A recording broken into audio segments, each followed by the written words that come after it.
That entire scene when Takahashi is on the beach and he's just thinking to himself about everything, and you just see that one scene when he's thinking about his decisions to help out all the Demis, help out Hikari, Yuki, and Machi, and he thinks he's overreaching, like he's going too far, and he just talks about how he could have helped him. He could help him a lot more if he didn't step in so much and they could learn their own way and be independent.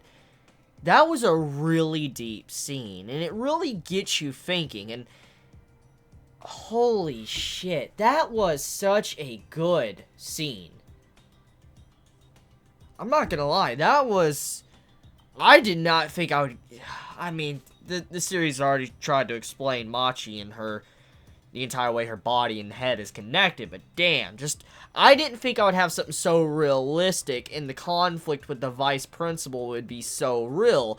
Because, honestly, when I was talking about it last week, I was talking about the vice principal and how obviously whatever is going on with the vice principal is going to be some conflict.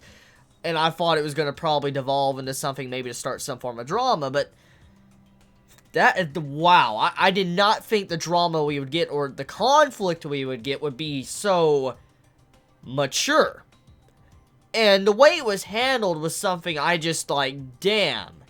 I'm glad I'm watching this series. Like, I truly am happy I started this series, because, in all honesty, I didn't think I would ever see this when I started it. Especially something that could be this deep with this episode. So...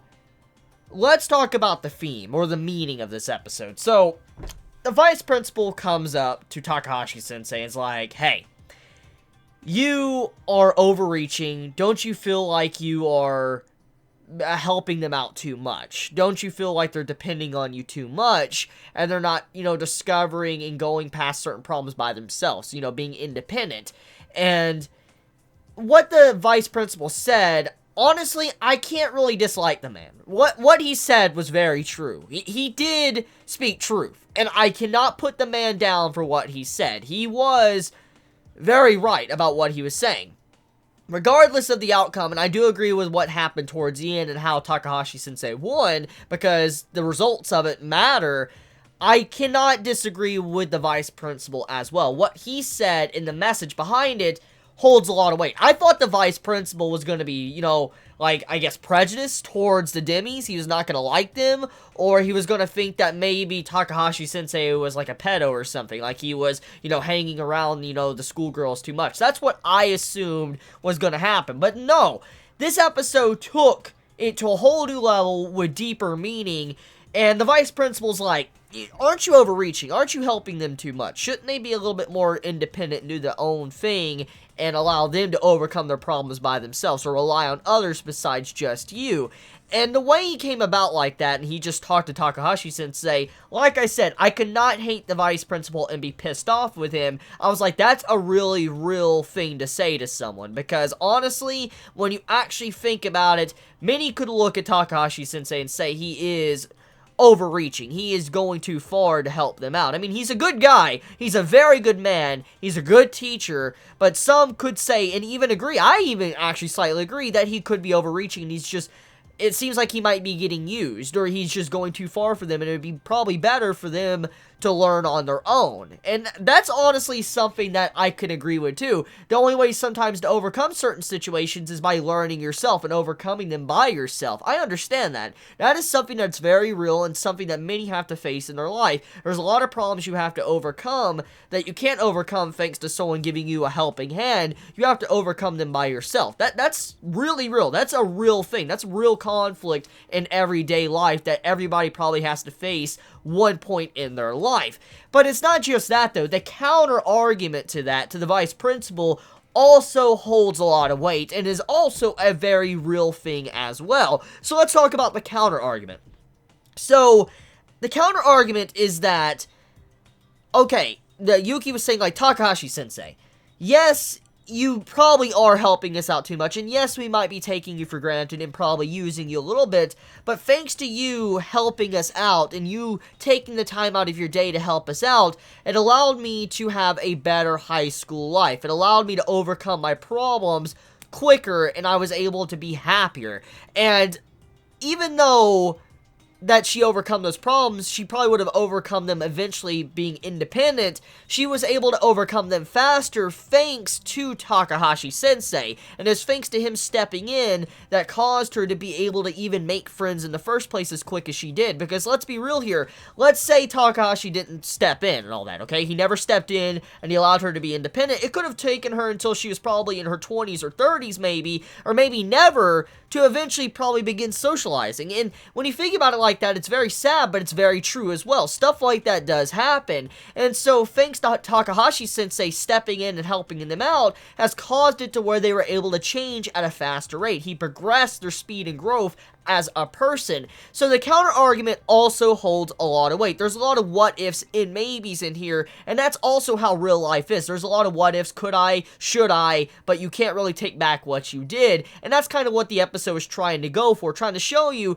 that if it wasn't for what Takahashi Sensei did, there is a probability and a possibility that they might not have ever become friends, or they might not have ever learned to overcome the problems that they face in everyday life. So well done, Demi-chan, for bringing up a very real conflict and handling it in such a mature way.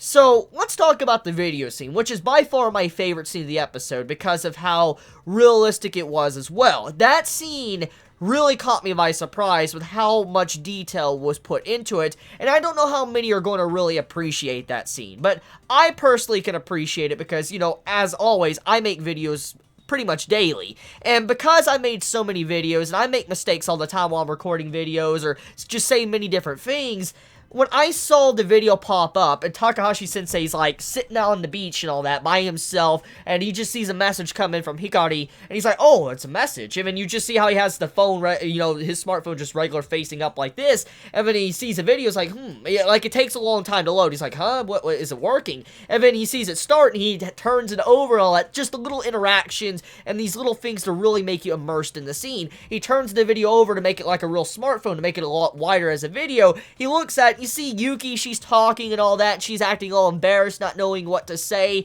she just is very shy of the camera, and that's kind of how I was when I first started making videos, not really knowing what to say, and I still do it to this day, honestly. When I'm sitting down making a video, I'm sitting here like, okay, so do I say this? Do I say that right at the start? You know, I just say a couple of things before I actually start recording a video. And what Yuki did, I completely relate with that. But also, I relate with Takahashi Sensei when he was looking at his phone and he was just flipping it around all that. It's like, is the video working? Like, he starts tapping it and stuff, and then he flips it when it starts playing. I'm like, yo, just those little details that was added into this episode, it really just makes it so much better. But then once that's done, Sato Sensei and what she was doing being very formal, and then how she turned into something that was just talking about a bunch of gibberish, like, hey, you know, we should hang out and stuff, and then she got very embarrassed, and then eventually, you know, Hikari at the end of it not really wanting to say anything, because she just didn't want to say it at all, and she wasn't really helpful. All she did was just record the video. I'm like, all of this is very real. Just the entire scene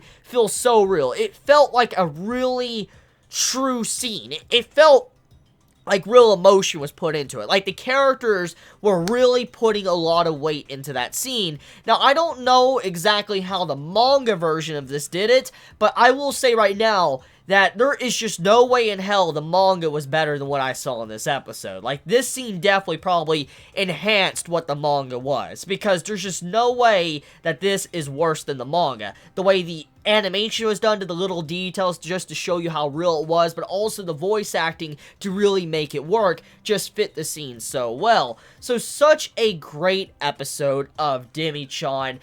Such real conflict, and I just cannot believe the way the conflict was handled. It's just, whew, this series is just too damn good. Like, it's too damn good of a series, and I really need the next episode, because it continuously gets better, and it seems like next week we're probably going to be getting some form of fan service episode, since it's going to be like a beach episode or something, so we'll see where it goes. But anyways, let me know your thoughts in the comments below. I love you all so much. You have a wonderful day or night wherever you live. Please be safe. Chibi out.